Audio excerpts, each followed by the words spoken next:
دونوں صورتیں یقین کی ہیں۔ کوئی اللہ کے لیے سب چھوڑ دیتا ہے اور کوئی اللہ پر ہی سب چھوڑ دیتا ہے۔ موسیٰ نے جس رستے سے دریا پار کیا، فرعون اسی رستے پر غرق ہوا۔ رستے نہیں رہبر بچاتے ہیں۔ اللہ جو دن کو رات بنانے پر قادر ہے، وہ تمہاری بھی مشکلات کو آسانی میں بدل دے گا۔ اللہ ہمیں ایسی مشکل میں نہیں ڈالتا جس سے ہم نکل نہ سکیں۔ ہمیشہ کوئی نہ کوئی رستہ ضرور ہوتا ہے۔ دعا کریں وہ رستہ آپ کو نظر آئے۔ مایوس مت ہو، اللہ سب سے زیادہ مایوس کن لمحات میں امید بھیجتا ہے۔ سب سے باری بارش طریق ترین بادلوں سے ہی ہوتی ہے۔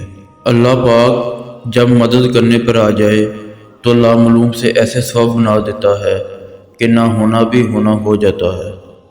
اگر تمہیں خدا یاد نہیں آتا، اگر تمہارا دل اس کی عبادت میں نہیں لگتا، اگر تم اپنے رب سے جھگڑنا چاہتے ہو، تمہارا ایمان ڈگمگا گیا ہے، تم کن پڑھتے ہو لیکن فایا کن پر یقین نہیں رکھتے، تو ایک دن اذان فجر سے لے کر طلوع آفتاب تک آسمان کا نظارہ کرو۔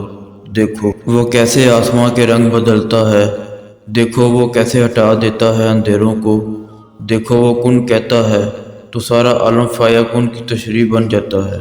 جس کی امیدیں اللہ کے ساتھ ہوں گی وہ ناکام نہیں ہوتا۔ ناکام وہ ہوتا ہے جس کی امیدیں دنیا والوں کے ساتھ وابستہ ہوں۔